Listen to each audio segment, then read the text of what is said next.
मैं मेरे भाई जो पुलिस के जवान खड़े हैं इनको भी कहना चाहता हूं, क्या कांग्रेस को हराने का ठेका लिया आपने? यहाँ पे जो मेरे डीजे रोक रहे थे, आप राजस्थान में कोई डीजे नहीं रोकता हमारे। और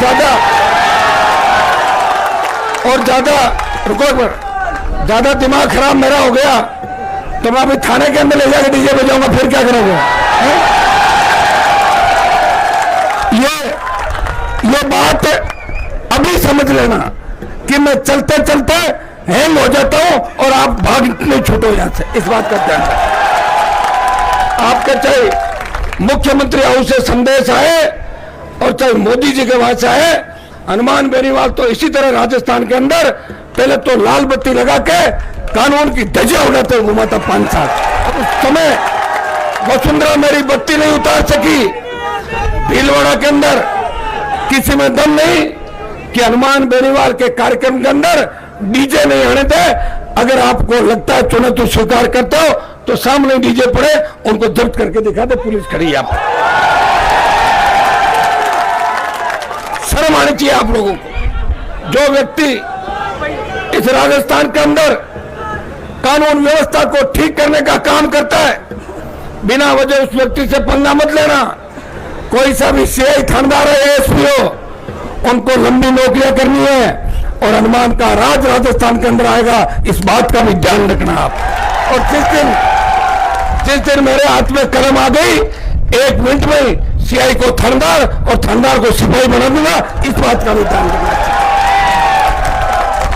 भाइयों, मैं कोई कानून नहीं तोड़ता स्टेट के अंदर, लेकिन कोई व्यक्ति अगर ये सोचे कि 2 पुलिस की गाड़ी लाके हनुमान बेनीवाल को डरा दे तो राजस्थान की सरकार मेरे से डरती है। अपने आका को पूछ लेना कहीं व्यवस्था खराब नहीं हो जाए राजस्थान की। ये नौजवान, जब तक मैं रहूंगा डीजे के बिना मेरा भी मन नहीं लगता।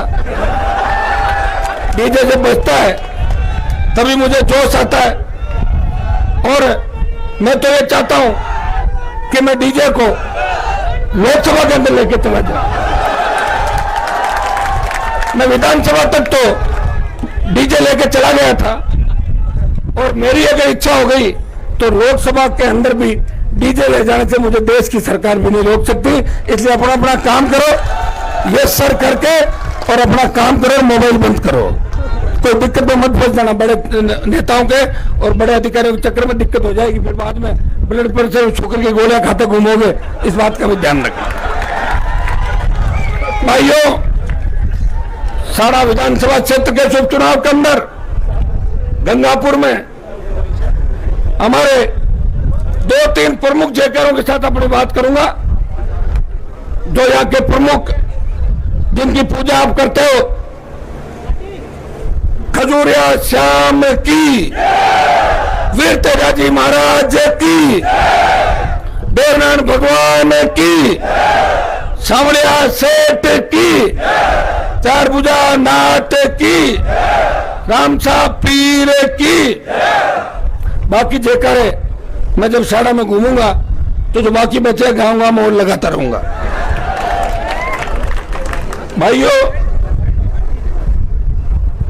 लोग कांग्रेस और भारतीय जनता पार्टी से कितने डरते हैं, ये मैंने साड़ा के अंदर देखा। जो आपके क्या नाम था उनका, फार्म उठा रहे हो,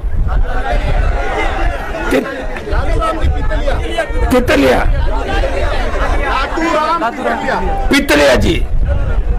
जी। मैं तो चाह रहा था कि पितलिया जी आरएल पीछे चुनाव लड़ ले। बच्चे कह रहे थे, जब बद्रीलाल जी से बात नहीं हुई तो बच्चे मुझे रोज फोन करते थे कि भाई साहब कैंडिडेट पकड़ के ला रहे। मैंने कहा कौन है? बोले पितलिया जी। मैंने कहा पितलिया जी मतलब क्या पीतल का काम करते हैं, क्या करते हैं? बोले साहब इन्होंने 30,000 वोट लिए थे और ये पक्के जीतेंगे। मैंने कहा भाई आप लोगों की इच्छा है तो मैं तो आ जाऊंगा, उनके लिए वोट मांग लूंगा। और मुझे बड़ा दुख हुआ जब पितलिया जी ने फार्म भी भर दिया और फार्म भर के उनको बेंगलोर या दूसरी जगह जहां इनके धंधे चलते हैं, जहां भाजपा की सरकार है, 2-3 छापे इनके रिश्तेदारों के और इनके पटकवाए। पितलिया जी ने बिना किसी से पूछे चुपचाप फार्म उठाया और पिछले दरवाजे निकल के घर जाके सो गए पितलिया जी। भाइयों, कितना बड़ा दुर्भाग्य।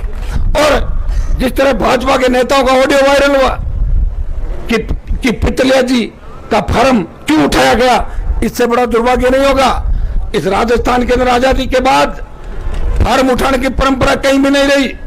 चंबल और जहां चंबल के भीड़ है, धौलपुर जिले के अंदर भी लोग चुनाव लड़ते हैं, जहां डाकुओं का आतंक है। छाड़ा भीलवाड़ा के अंदर पहली बार देखा कि कांग्रेस और भारतीय जनता पार्टी का कितना आतंक है और कितना सरकार से वो डराते हैं। और दिल्ली के नेता तो ये भी कहते हैं, अभी मुझे कोई कह रहा था कि बीजेपी के उम्मीदवार हमें डरा रहा है।